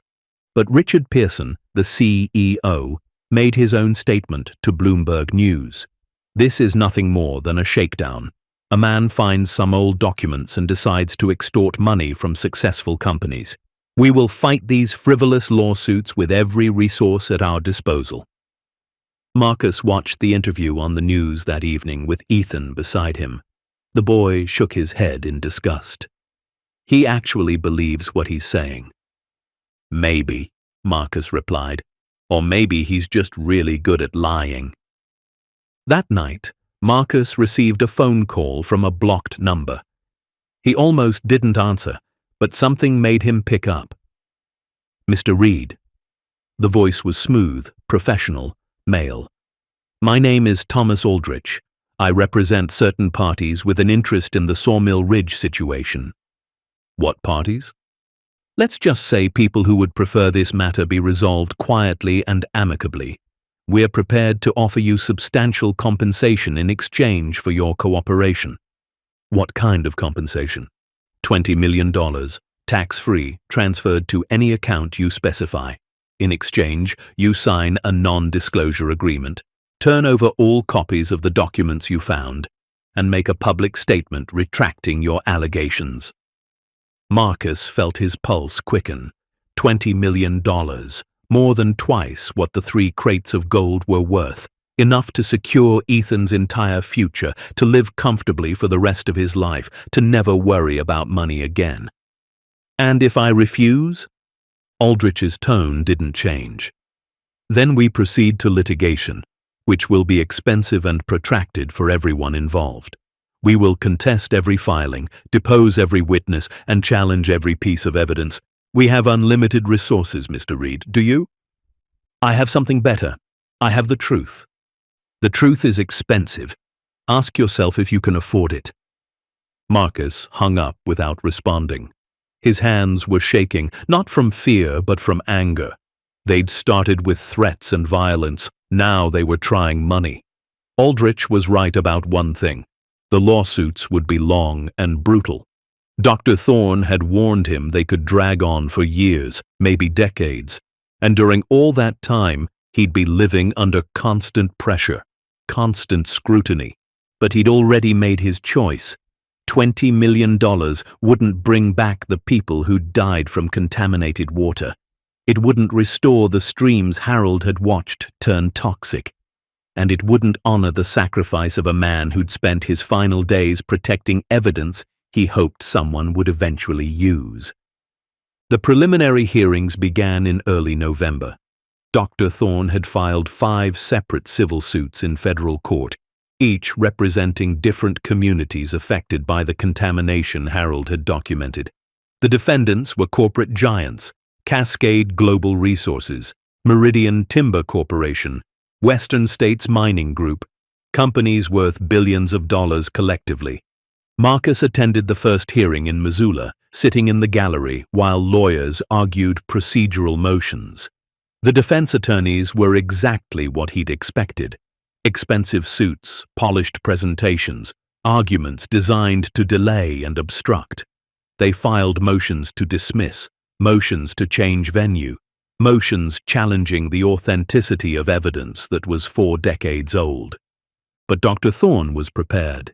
She'd brought 3 expert witnesses: a historian who specialized in Forest Service documentation and confirmed Harold's journals were consistent with known practices of the era, a metallurgist who examined the gold coins and verified they matched the dates and mints Harold had recorded, and a forensic document examiner who testified that the contracts and bonds showed no signs of forgery or alteration. The judge, a woman in her 50s named Catherine Brennan, listened to both sides with an expression that revealed nothing. At the end of the hearing, she announced her decision. The defense motions to dismiss are denied. The evidence presented appears substantial and credible enough to proceed to discovery. We'll reconvene in 60 days for preliminary depositions. It wasn't a complete victory, but it was a start. The cases were moving forward. Outside the courthouse, reporters swarmed Marcus. Cameras flashed, microphones thrust toward his face. He'd prepared a brief statement with Dr. Thorne's help. Today is a small step toward justice for communities that waited 4 decades for accountability. Harold Whitmore dedicated his life to documenting crimes others wanted buried. We owe it to his memory and to everyone who suffered because of environmental contamination to see this through. Mr. Reed, a reporter called out, is it true you were offered $20 million to drop the lawsuits? Marcus paused, surprised. That information hadn't been public. Someone from Cascade had leaked it, probably hoping to make him look greedy or mercenary. I was offered money to stay silent, yes. I refused. This was never about enriching myself. It's about holding powerful corporations accountable for the harm they caused. But you kept some of the gold for yourself, didn't you? I kept a portion, yes. Enough to secure my son's future and compensate me for the years of work this fight will require. The rest remains as evidence. But I want to be clear. I would trade every coin I found to bring back the people who died from drinking contaminated water or breathing polluted air. Money doesn't fix what these companies destroyed. The interview made the evening news on every major network. Public opinion began to shift. What had started as a story about hidden treasure was becoming a story about corporate accountability and environmental justice. Support flooded in from unexpected places. A coalition of Native American tribes whose ancestral lands had been affected by some of the contamination reached out to join the lawsuits. Environmental organizations contributed funding for legal costs. College students organized protests outside Cascade Global Resources headquarters in Denver. A documentary filmmaker asked permission to follow Marcus's story. But the threats intensified too. Marcus received dozens of hate-filled emails and voicemails, some threatening violence, others just vicious personal attacks. Someone spray-painted LIAR across his garage door. Ethan had to change schools after being harassed by classmates whose parents worked for timber or mining companies. Through it all, the community of Noxon rallied around them. Martha Dennison, the elderly woman who'd lost her husband to kidney cancer, organized a rotation of volunteers to help repair damage from vandalism. Robert Chen, whose daughter had developmental disabilities, started a legal defense fund that raised over $50,000 in 3 weeks. Sheriff Hendricks arrested 2 men from out of state who were caught surveilling Marcus's house, both of whom had connections to private security firms that did work for Cascade Global Resources. Winter settled over the mountains, heavy and white. The lawsuits ground forward through the slow machinery of federal court. Discovery produced thousands of additional documents from corporate archives, many of which corroborated exactly what Harold had recorded. Internal memos discussing how to minimize cleanup costs. Reports from company scientists warning of health risks that were never shared with the public. Emails from executives acknowledging contamination while publicly denying it. The evidence was overwhelming. Even the defense attorneys seemed to recognize they were fighting a losing battle. Settlement talks began in January, initiated by the defendants who could read the writing on the wall. Dr. Thorne called Marcus on a Tuesday evening. They want to settle all 5 cases. They're offering $200 million total to be distributed among the plaintiffs for medical costs, property damage, and ongoing cleanup. Marcus felt his breath catch. That's substantial. It is. But it comes with conditions. They want the settlement sealed, meaning we can't discuss the terms publicly. They want no admission of wrongdoing, and they want all of Harold's original documents turned over to be destroyed. Absolutely not. That was my response too. But Marcus, you need to understand what rejecting this means. It means years more litigation.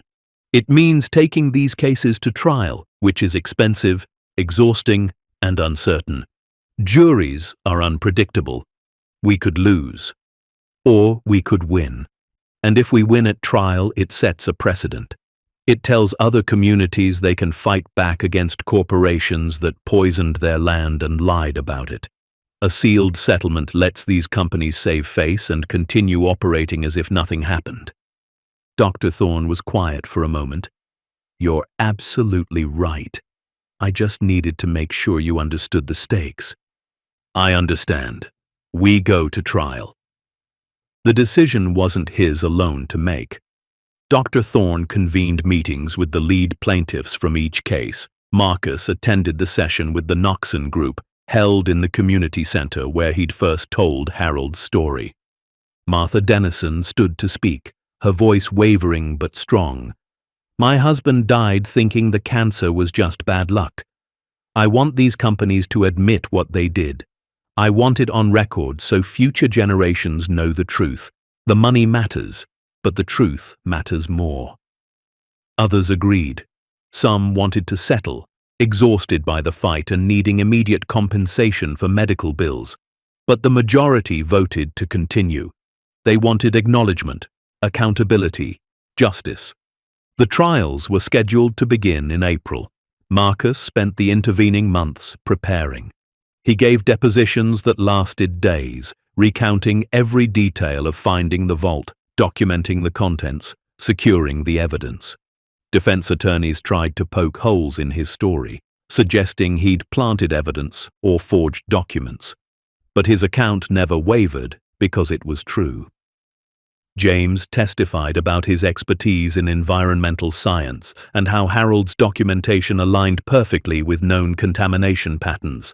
Dr. Thorne presented the historical evidence, building a comprehensive narrative of systematic environmental crime and cover-up. And then they did something unprecedented. They brought Harold himself into the courtroom, not physically, but through his words. Dr. Thorne read passages from his journals aloud, his meticulous observations, his growing horror at what he witnessed, his determination to create a record that would outlast the criminals. June 7, 1970, she read. Watched dump trucks from Pearson Mining arrive at 3 a.m. They think darkness hides their sins, but I see everything from up here. They're dumping barrels directly into the ravine that feeds Noxon Creek. I took photographs. I collected samples. And when they offered me money to forget what I saw, I took that too. Evidence of their guilt, marked and filed. Someday, someone will care. Someday, someone will make them answer. The courtroom was silent. Several jurors were visibly emotional. Even the judge seemed moved. The defense tried to discredit Harold, painting him as a paranoid hermit with delusions. But the physical evidence was irrefutable. The photographs showed exactly what he'd described. The water samples, preserved in sealed containers for 4 decades, contained contaminants that matched the barrels visible in his photos, barrels marked with Pearson Mining logos. During the trial, something unexpected happened. A former Pearson Mining employee named Gerald Hutchins came forward. He was 78 years old, dying of emphysema, and he wanted to clear his conscience before he passed. I was a supervisor at the Cabinet Mountains operation in 1972, he testified, his voice thin but clear. I personally oversaw the dumping Harold Whitmore documented. We were ordered to do it by regional management. They told us the contamination would dissipate naturally, that it was cheaper than proper disposal, and that if anyone asked questions, we were to deny everything. The defense attorneys objected strenuously, but Judge Brennan allowed the testimony. Gerald's words corroborated every detail of Harold's documentation. He even identified himself in one of Harold's photographs, standing beside a dump truck loaded with barrels. "I've lived with the guilt for 45 years, Gerald said, tears streaming down his weathered face. I watched people get sick. I knew what we'd done. But I had a family to feed and I was scared of losing my job. I'm not asking for forgiveness. I just want the truth on record before I die." The impact on the jury was profound. This wasn't just old documents and distant corporate crimes. This was a human being admitting to specific acts that had caused specific harm. Marcus saw several jurors wiping their eyes as Gerald stepped down from the witness stand. The old man made eye contact with Martha Dennison as he left the courtroom, nodding once in what looked like both apology and acknowledgement. That evening, Marcus received a call from Gerald's daughter. "My father wanted me to thank you," she said. "He's been carrying this burden his whole life. You gave him a chance to finally tell the truth." "I'm glad he came forward," Marcus replied. "That took real courage." He said Harold Whitmore had more courage than all of them combined. Said if one man in a tower could stand up to an entire industry, then he could at least spend his final days being honest. The first verdict came in late May.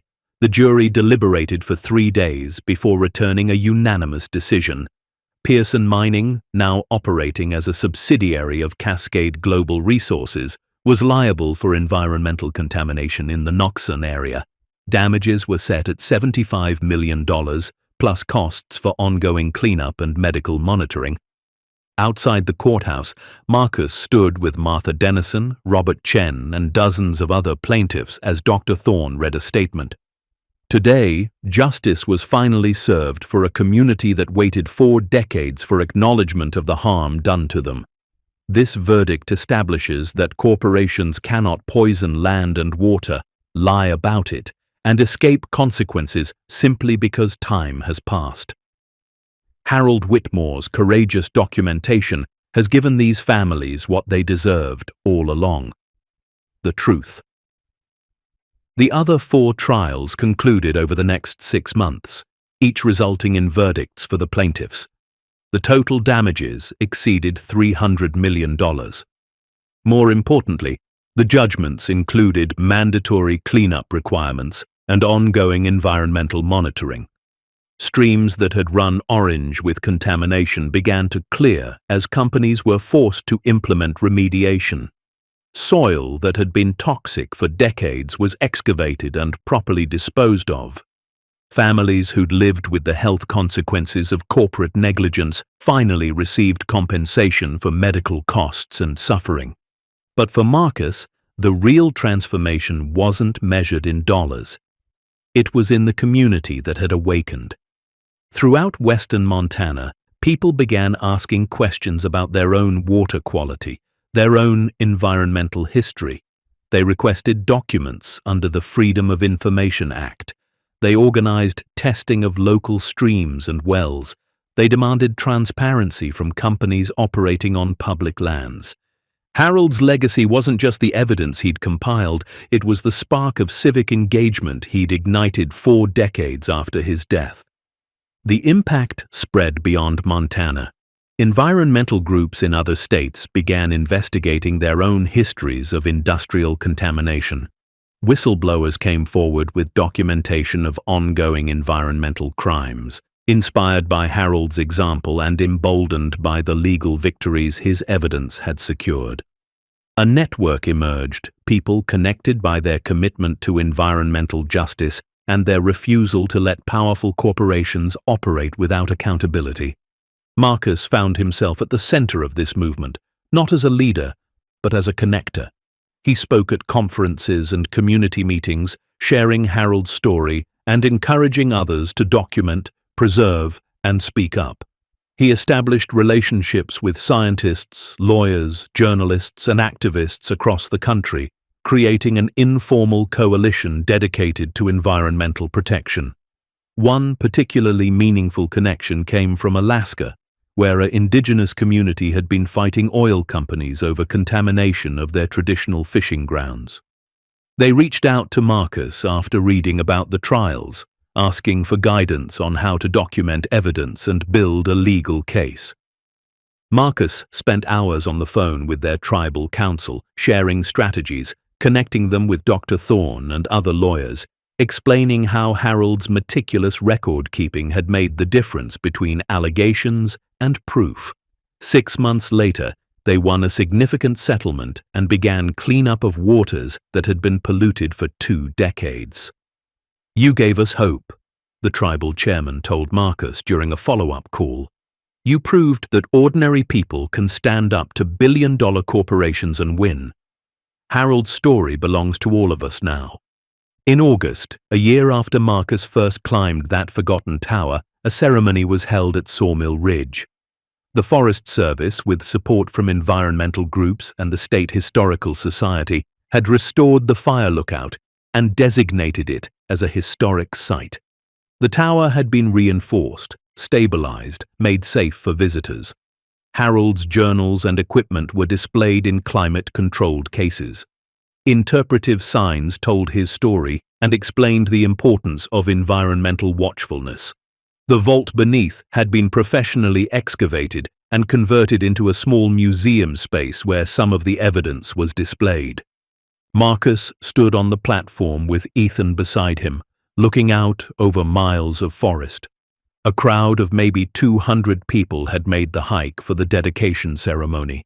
Plaintiffs from the lawsuits, environmental activists, historians, journalists, and ordinary citizens who'd been inspired by Harold's story. The governor spoke, praising Harold's commitment to environmental protection. The director of the EPA announced a new whistleblower program named in Harold's honor, offering protections and resources for government employees who documented environmental crimes. Dr. Thorne unveiled a bronze plaque that would be mounted at the tower's entrance. Harold Eugene Whitmore, 1921 to 1977.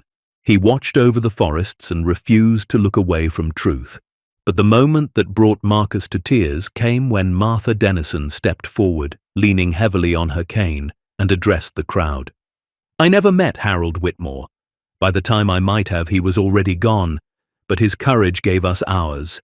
His refusal to stay silent gave us permission to speak, and his sacrifice reminded us that one person, even someone alone in a tower, can change the world if they're brave enough to care. She turned to Marcus. And you, Mr. Reed, you could have taken the easy path. You could have kept the gold and forgotten the rest. But you chose to honor Harold's work by finishing what he started. On behalf of everyone here, everyone who lived with contamination and lies and injustice, thank you. The applause echoed off the mountains. Gerald Hutchins's daughter was there too. The old supervisor had passed away 2 weeks after testifying, his conscience finally clear. She approached Marcus after the ceremony, pressing something into his hand. It was a small notebook, worn and water-stained. Dad kept his own journal, she explained. Nothing as detailed as Harold's, but he recorded dates and locations of every illegal dump he supervised. He wanted you to have it, said it might help with future cases. Marcus accepted the notebook reverently. Even in death, people were still coming forward, still adding to the record Harold had started. That evening, after the ceremony ended and the crowds dispersed, Marcus and Ethan hiked back to the tower alone. The sun was setting, painting the sky in shades of amber and rose. They stood on the platform in comfortable silence, watching shadows lengthen across the valleys. Mom would have loved this, Ethan said quietly. Marcus nodded, unable to speak past the tightness in his throat. I've been thinking, Ethan continued, about college, about what I want to study. Yeah? Environmental law. I want to do what Dr. Thorne does. Fight for people who can't fight for themselves. Make corporations answer for the damage they cause. Marcus turned to look at his son, really look at him. The boy had grown 3 inches in the past year. His voice had deepened. But more than physical changes, there was something different in his eyes. Purpose, direction, hope. Your mother would be incredibly proud, Marcus said. I'm incredibly proud. Ethan smiled, the first genuine smile Marcus had seen since Sarah's death. You know the best part of all this? We did it together. When Mom died, I thought we'd lost everything. But we found something better. We found out who we could be when it mattered. Marcus pulled his son into a hug, both of them standing on that platform where Harold Whitmore had once stood alone, watching over a world he refused to give up on. The gold coins Marcus had kept were eventually sold at auction for just over $11 million. He used a portion to establish the Sarah Reed Memorial Scholarship Fund, providing college assistance to students pursuing environmental science or law. The rest went into a trust for Ethan and to support ongoing environmental monitoring in the affected communities. The remaining gold from the vault, along with the bonds and stocks, was valued at over $240 million. After legal costs and distribution to plaintiffs, the remainder funded the Harold Whitmore Environmental Justice Foundation, dedicated to supporting whistleblowers and communities fighting corporate environmental crimes. Marcus continued working for the Forest Service, though he transitioned to an education role, teaching new rangers about environmental monitoring and the importance of documentation. He gave talks at schools and conferences, telling Harold's story and emphasizing that ordinary people can accomplish extraordinary things when they refuse to look away from injustice. Ethan graduated high school with honors and was accepted to Stanford University on a full scholarship, planning to major in environmental studies and pre-law. The night before he left for college, he and Marcus hiked up to the tower one last time. They stood watching the sunset. 3 years after Marcus had first made this climb, looking for a memory of Sarah and finding instead a purpose that had transformed his life. "Do you ever regret it?" Ethan asked, choosing the hard path. Marcus thought about the threats, the vandalism, the years of legal battles, the stress and fear and uncertainty. Then he thought about Martha Dennison's face when the verdict was read, about streams running clear again, about communities empowered to demand accountability, about a lonely man's decades-long vigil finally meaning something. "Not for a second," he said. As darkness fell over the mountains, Marcus thought about all the towers scattered across the wilderness, all the solitary guardians who'd watched over forests through long nights and harsh seasons.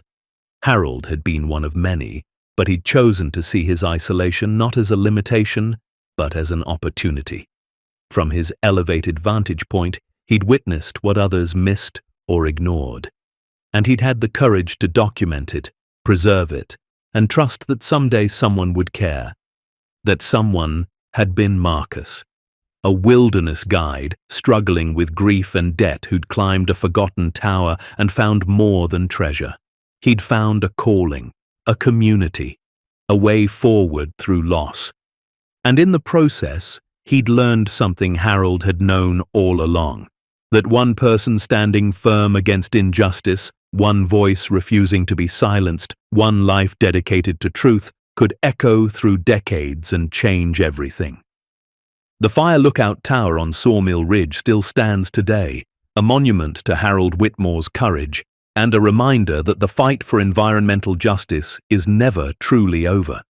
It requires constant vigilance, unwavering commitment, and the willingness to speak truth to power, even when doing so comes at great personal cost.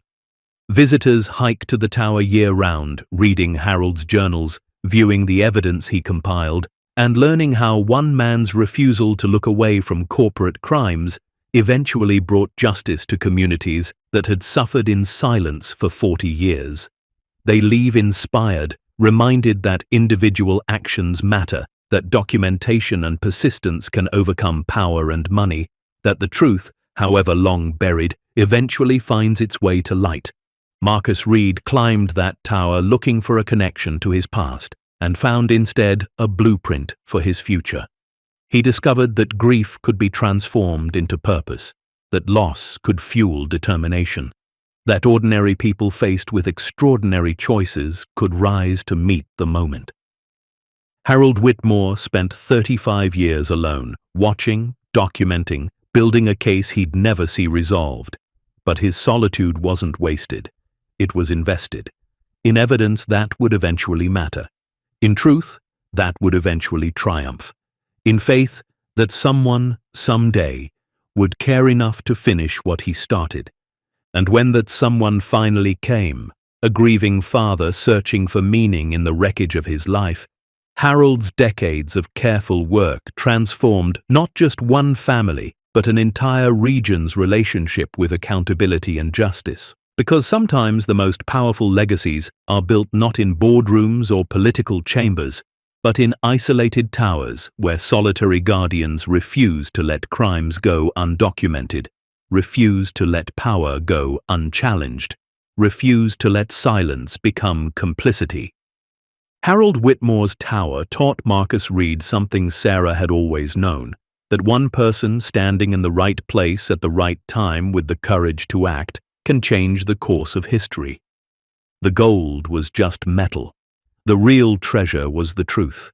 And truth, once freed, cannot be buried again. Anyone can make a difference if they're willing to climb the tower, open the vault, and refuse to look away from what they find, no matter how powerful the forces that want it to stay hidden. As the stars emerged above the Montana wilderness, Marcus Reed stood on that platform one last time before hiking down with his son. knowing that Harold's watch had finally ended and a new generation of guardians was ready to take their place. The mountains stood silent and eternal, holding their secrets until someone brave enough climbed high enough to see the truth. And when they did, when they chose documentation over denial, courage over comfort, and justice over easy money, the world changed.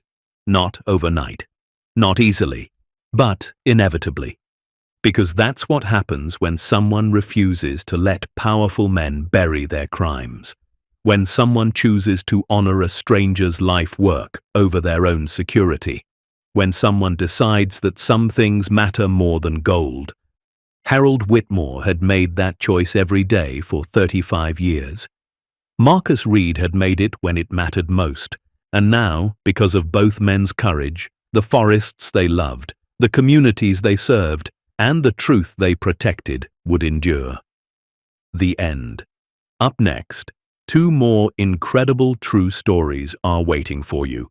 Click to continue the journey with us. And don't forget to hit subscribe if you believe one person can still change the world.